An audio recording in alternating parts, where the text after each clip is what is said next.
Let's talk about women talking. The public speaking industry is full of advice on how to rid your speech of annoying habits. And I use air quotes here very intentionally because a lot of the things they talk about, I actually don't find that annoying. Yes, anything at all can grate on your nerves if it's really repetitive. But most of the time what people talk about when they say annoying speech habits is actually just stuff that's associated with women. Speech patterns that women are more likely to have for various reasons, or that are just more noticeable when women do them. So when people on the internet say, rid yourself of these 10 annoying speech habits, what they really mean is stop sounding like such a girl. Yes, this is a bit of a soapbox video. One of our foundational values here at Stage Light Communications is a firm belief that the world needs to be influenced by a greater number of voices, and therefore we need to make space for people to communicate in their distinctive and authentic ways, rather than being forced into some arbitrary box in order to be taken seriously. The reason I get out of bed every morning is to help you present the most powerful, influential version of your voice, and to push back against this message that you are any less deserving of attention and respect just because you don't fit the mold of what our society has determined through a series of historical accidents to be the type of person worth listening to.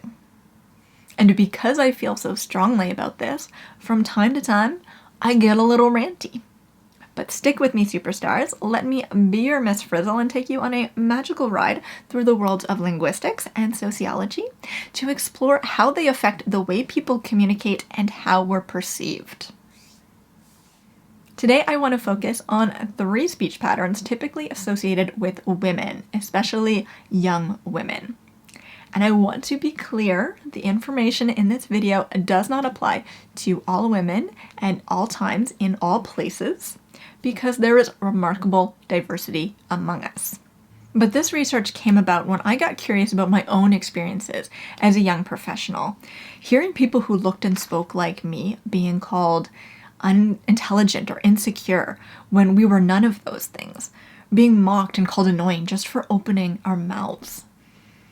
I learned to change the way I spoke in order to gain access to professional spaces.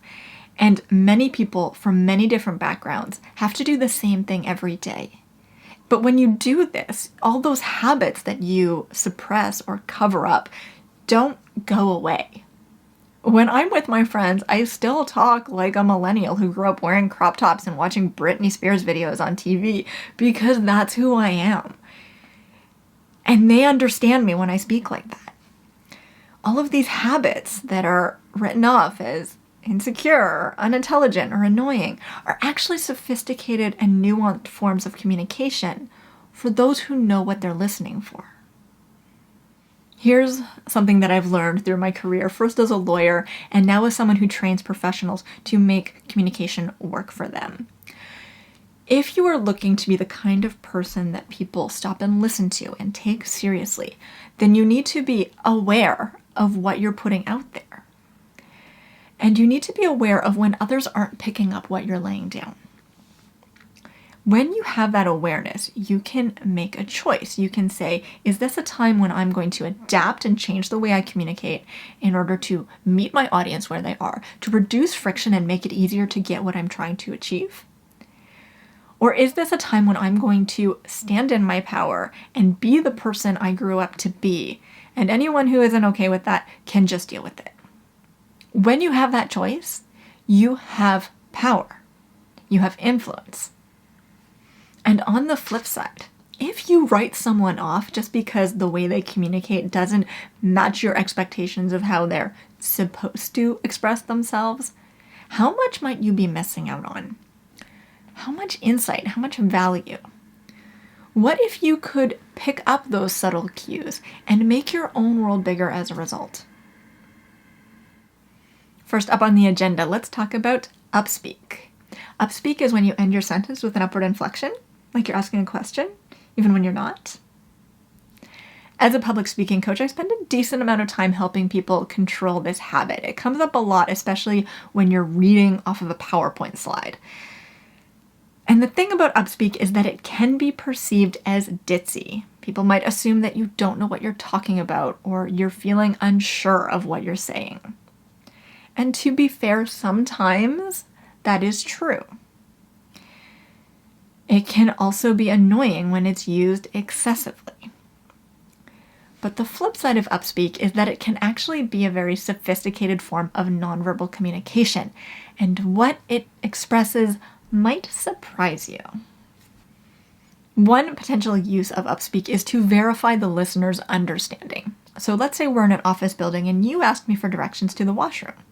I might say, well, turn left, turn right, go about 5 doors, and then it'll be on your left. I used Upspeak there. Does it sound like I don't know where the bathroom is? Because I know where it is. You don't. So what I'm doing with that Upspeak is I'm checking in every step of the way. Did you catch that? Did you remember it? So that I don't have to start again at the beginning because you got confused. Upspeak can also be used to hold the floor. What this means is that you're signifying to the listener, I'm not finished yet, so don't interrupt me. But you'll probably notice that people who use Upspeak tend to use a downward inflection at the end of a sentence. So it kind of sounds like, I'm still speaking, I'm still speaking, I'm still speaking. Okay, I'm finished speaking now. And so that's where you signify, okay, I'm done. You can have the floor now. Now, side note, one thing about holding the floor is that it's less important in public speaking where you have the floor. The floor is yours and you own it for a period of time. And it would actually be really rude for people to interrupt you. So that's why it can sometimes feel more out of place in public speaking than in conversation. But that is a topic for another day. A third possible use of Upspeak is to assert dominance. Didn't see that one coming, did you? Here we were thinking Upspeak was all about insecure girlies being passive and weak. But it's true. Studies around the world have shown that in professional settings, people in positions of authority are often more likely to use Upspeak with their subordinates than the other way around. So when the boss says, I think Susan could write that report, no one thinks that the boss is asking. Susan's going to write that report. It's kind of just a way for the boss to subtly show that they don't have to ask. They can just say it. That little bit of Upspeak to maybe soften the blow. Oh, and by the way, thank you. Thanks for the warm welcome. Thank you for the chance to come and speak to the Philadelphia World Affairs Council. It's an important organization that has, since 1949, has provided a forum for debate and discussion on important issues. That was former U.S. President George W. Bush, a frequent user of Upspeak. And while many people have called him many things, one word you don't hear getting thrown around that often is insecure. Next up in our roundup, vocal fry. If you've never heard of this, vocal fry is when a person's voice starts to get a little creaky. And I know you've heard it because your girl right here uses it all the time. It's just my voice. Problem is, people with vocal fry are often written off as ditzy or annoying. But if you've been paying attention so far, you probably know where I'm going with this. Vocal fry is a form of nonverbal communication. And it actually does quite a lot of heavy lifting for those who are primed to understand what it means. Now, I am not going to go into all of the many meanings that linguists have identified in vocal fry because this video is long enough as it is. But one big role of vocal fry is as a kind of verbal parentheses. It's used to structure a narrative.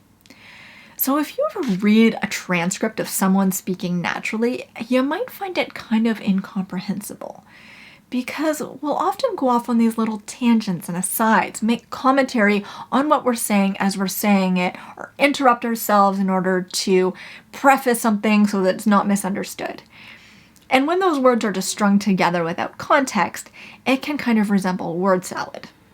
But when you're listening to it, it's easy to understand, and that's because we will make subtle changes in our voices to signal when we're going off on a tangent or on an aside, and then change back to the normal speaking voice in order to continue with the main narrative. So if you're trying to add some backstory or interject an opinion into what you're saying, you can lower the timbre of your voice into a fry, so this is separate. You can also use vocal fry to distance yourself from an idea or to convey a stance about it. So for example, I could tell you that some people believe you should never put pineapple on a pizza. And when I tell you in this neutral tone of voice, it almost sounds like I sympathize with that view. I don't. I'm more likely to tell you that some people believe pineapple should never go on a pizza, which gives you more of an idea of how I feel about those people and their nonsense. And finally, a vocal fry can be used to seek commiseration. You can use it to express a challenge or a negative feeling that you want the other person to understand. I once started a business with a friend, and because we were kind of broke, we had all our meetings in coffee shops. I remember this one time we were sitting there talking shop, and all of a sudden she told me about something that was going on in her personal life. And when she did, she immediately slipped into a vocal fry. And when I heard that, I knew I had to switch from colleague mode into friend mode and talk about it with her. So we sat there in that coffee shop and just creaked at each other for a while until she had gotten everything off her chest and started feeling better. And vocal fry is actually great in that context because the sound doesn't carry. The person sitting next to you in that coffee shop probably can't hear what you're saying. And that points us to a reason why this mode of communication is not always such a good idea. Just like anything else, it will not always serve you. One of those times is when you need to speak loudly and authoritatively, when you need to project your voice, because vocal fry does not project well. It only works if you're very close to your listener or if you have a microphone very close to your face. If your voice has a tendency to fry, you may also want to consider, being a man. In the years I've been doing this, I've heard many complaints about women's voices having a vocal fry. I have never heard a single complaint about a man, including the creakiest voice person I have ever heard in the public sphere, celebrated NPR host Ira Glass, whose voice, by the way, is amazing. But it's almost as if there were this double standard where people who are read as female get punished for the exact same behaviors that are celebrated in people who are read as male. Very mysterious. And finally, what would this video be without the verbal pause we all love to hate? Like, quick definition, a verbal pause is a word that you insert into speaking to indicate that you're pausing to think, but you haven't finished speaking. This family includes so, words like that. And countless other counterparts in different languages around the world because verbal pauses are pretty much universal. One important role of verbal pauses is the same as with Upspeak. They serve to hold the floor. And if you're trying not to use Upspeak to hold the floor because you've been told that it makes you sound like an airhead, you might just default to the next floor holding tool in your tool belt, which could be like. Now, not all verbal pauses are interchangeable. They tend to serve different purposes, and like is no exception. One thing that it is often used for is to introduce sensitive or delicate ideas.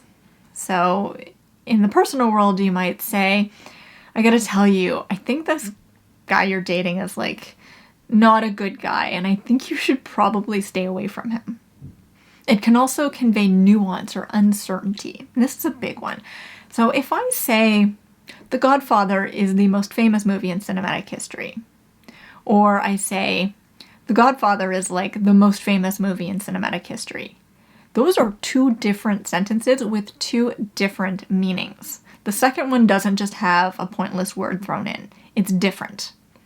The first one, The Godfather is the most famous movie in cinematic history, is a statement of fact. And I just made this up. I don't know if that's actually a fact. But the second one, The Godfather is like the most famous movie in cinematic history is an estimate. It's a guess. I'm saying it's really famous. I don't know if it's literally and categorically the most famous, but it's up there.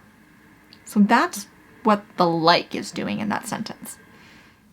And that concludes our lesson. Before I wrap up, let me say, no one is going to like listening to everyone, and that's okay. I'm not trying to shame anyone for their tastes. And I freely admit that any of these habits can be annoying if they are excessive. But I think it's important to recognize that they all have value as codes that convey meaning. And we can all work so much better together if we put in the effort to bridge those gaps and to understand the meaning that we all bring to the table. If you use any of these speech patterns we just talked about, it's worth being aware of why, what you're trying to convey. And ask yourself whether your audience understands what you're trying to put out there. Because if the message you're putting out isn't being received, you're not really communicating. Communication requires the sender and the receiver to be using the same code.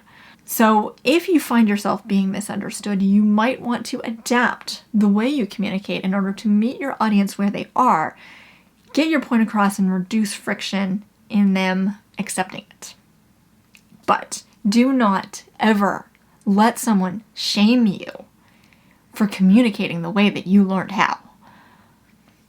And if you are in the habit of forming snap judgments about people because they use these or any other speech patterns that are unfamiliar to you, I challenge you to ask yourself whether the deficiency is in their character or intelligence or just in your understanding of the way they express themselves.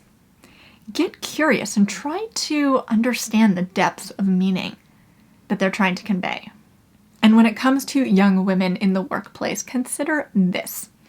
Most of us learned to speak from young women, our mothers, our daycare providers, our teachers, who all may have once been mocked for the very speech patterns that seem so natural to everyone today.